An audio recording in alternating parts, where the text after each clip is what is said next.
हाँ, क्वेश्चन मेरा ये है कि जैसे कि हम बोलते हैं कि शरीर मर गया, उसके बाद पूजा वगैरह करी, फिर आत्मा को क्या मिल गया? मुक्ति मिल गई।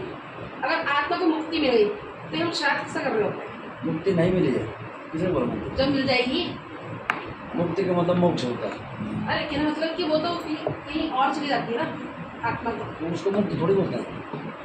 मतलब हमारे हिसाब से मुक्त वो इस योनि से मुक्त हुआ है। हाँ आगे भाई, दूसरी योनि मिल गई है। दूसरी योनि मिल गई, वो तो चलेगी दूसरी योनि में, दूसरे शरीर में चलेगी। बिल्कुल।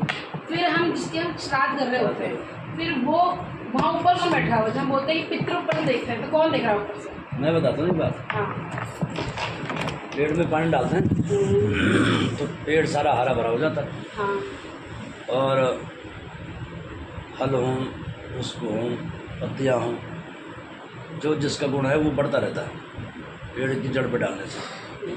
तो ऐसे ही समस्त जो ब्रह्मांड है उसकी जड़ भगवान है, भगवान है उसकी। भगवान जी।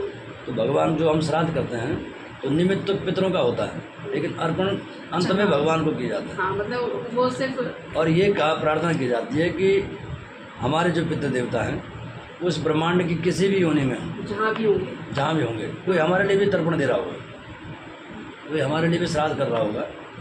अचानक से जो चीज़ें अचानक मिल जाती है, समझ ली किसी ने दिया है, अचानक ऐसा लगता है कि कभी आने की गुंजाइश नहीं थी, वो वहाँ से मिलनी चाहिए। ऐसा हो, हम अर्पण करते हैं जब पूरा श्राद्ध पितरों का निमित्त हो गया, अंत में उसको ये कहते हैं कि सब ये भगवान मैं आपके चरणों में सौंप रहा हूँ उसको, वो जहाँ पर हों वहाँ पहुँच जाएगी। सही है, ये है। क्योंकि ये क्वेश्चन मेरे दिमाग में आया था ना हमारे दिमाग में भी चलता था बहुत। नहीं, जैसे मैं इनके घर में जाती हूँ ना, और क्योंकि मेरे को बड़ा अच्छा लगता है ऐसी बातें सुनना। बिल्कुल। दूसरी बात ये भी है ना, एक लोक है पितृलोक, पितरों का लोक भी है। अच्छा। हाँ, तो पितरों का लोक जो है, जैसे मानो सपोज हमारे पितृ देवता हैं वो तो योनि में चले गए, तो पितरों के जो पूर्वज एक देवता बनाए गए हैं उनके भी अलग अलग गोत्र हैं वहाँ। अच्छा। उनके अलग अलग गोत्र होते हैं पितरों के भी।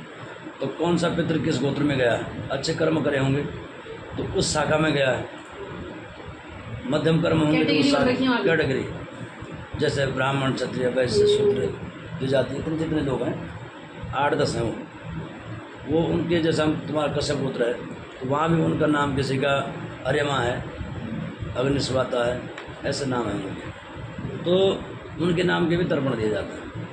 वो उन्हीं की शाखा से गए हैं, जैसा जिसने कर्म किया होगा वो उसी शाखा से जाएगा, उसी ऋषि के पास उसका खाता होगा पूरा रिकॉर्ड, ये इस योनि में जा रखा है और वहाँ पर है, वहाँ कर रहा है ये काम। तुम्हारे घर वालों को समझा पाऊंगी बात? ये ऐसा भी है। मेरे दिमाग को पितृलोक मोक्ष जो है, मोक्ष फिर अलग चीज़ हो गई। नहीं, मोक्ष ये हो, मोक्ष मिलता है। बैठी थी ना वहाँ पर ऐसी बातचीत, तो मैंने ऐसे ही बोला कि मेरे दिमाग में ये बात आई है, मैं क्या मैं मौसी से पूछूंगी क्योंकि मुझे कोई और जवाब देगा नहीं।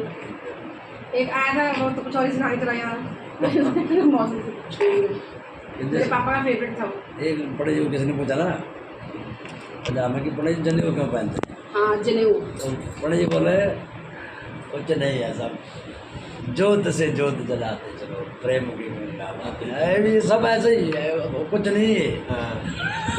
मौसी जी आप भी पहनते जनेऊ? आप भी पहनते जनेऊ? अच्छा, जनेऊ पहनने के बाद क्या होता है, रूल्स क्या होते हैं उसके? जनेऊ है ब्रह्मसूत्र। हाँ, जनेऊ को अगर संस्कृत में बोलेंगे वो ब्रह्मसूत्र है।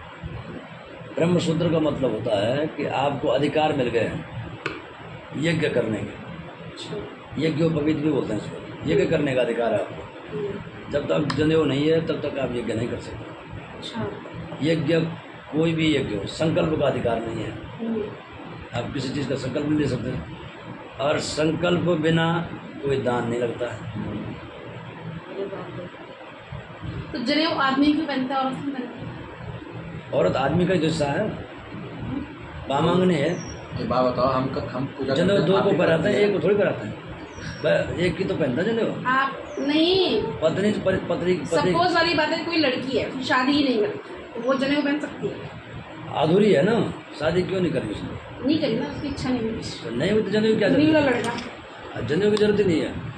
नहीं, जैसे आपने कहा सपोज वाली बात है, मैं ही हूँ। अगर सपोज जैसे तो बहुत है ऐसे जो नागा साधु बन गए, वो नहीं, बन गए, सो बन गए। जैसे सपोज मैं कोई पूजा करने जा रही हूँ, अब मेरे को क्या है ना कि मैं भगवान को लाइट ले लेती हूँ किस चीज़ में। अगर कोई मैंने बोला कि मैं ये काम नहीं करूँगी, भगवान को ले लिया लाइट ली, छोड़ दिया। लेकिन जब संकल्प करती हूँ ना तो वो काम नहीं करती। जैसे मैंने संकल्प किया था खाना शाम की 7 बजे के बाद नहीं खाना है हमको, संकल्प किया था। जब पहले लिया कभी भी खा रहे हैं, जब मन मर्जी हो रही है, जब भूख लगी खा लो। जब संकल्प ले लिया तो 7 बजे के बाद कुछ भी, चाहे पूरे दिन में कुछ नहीं खा हुआ, लेकिन नहीं मतलब नेक्स्ट मॉर्निंग ही खाना है, कुछ खाना है पूजा करने के बाद। अब वो जो संकल्प नहीं, इसको बोलते हैं प्रण। हाँ, प्रण है वो, संकल्प नहीं है। लेकिन ऐसे करके लिया। हाँ, तो जब हाथ में जल लेते हैं तब उसको संकल्प बोलते हैं। हाँ, वही करा। और वैसे अगर मन में ठान लिया, जैसे जाने के नहीं ठाना था, अब मन की कहाँ है, मन के कच्चे लोग मन में ठान ले कि भाई ये काम आज के बाद मेरे को ऐसा करना है, बस जिद तो मतलब। वो प्रण हो गया। मैंने प्रण ठान लिया कि भाई, जैसे अर्जुन ने कहा था कि मैं अगर शाम होने से पहले जयद्रथ को नहीं मारूंगा तो चिता में बैठ जाऊंगा। हाँ, उनके तो मजे पड़ गए थे, उनका बढ़िया हो गया ये तो सब। वहाँ पर कुछ हाँ, श्री कृष्ण को कृष्ण लीला ने कर दी लीला, लो जी। चल कर दी हो गया उसका काम। वो तो करते ही थे। तो संकल्प के लिए जनेऊ चाहिए। ताकि स्त्रियों की जहाँ तक बात है, मंदिर में मान समझ हम कुछ ग्रामों का दान करवा रहे कर रहे हैं, ग्रामों का दान। जब आदमी विवाह हो जाता है उसके बाद तो ये होना ही चाहिए, शादी से पहले भी। या अगर वेद पढ़ रहा है तो 4-5 साल के बच्चे का ये भी हो जाता है। तो वो सवेरे की पूजा का भी संकल्प होता है, शाम की पूजा का संकल्प होता है, संध्या करते हैं, दोनों टाइम की पूजा का संकल्प होता है। जब भी कुछ काम करते हैं तो उसकी पूजा का संकल्प होता है, बस उसके बाद वो काम शुरू करते हैं। अच्छा, जब जैसे सपोज मैं लवी है, अगर लवी कोई उल्टे काम करता है तो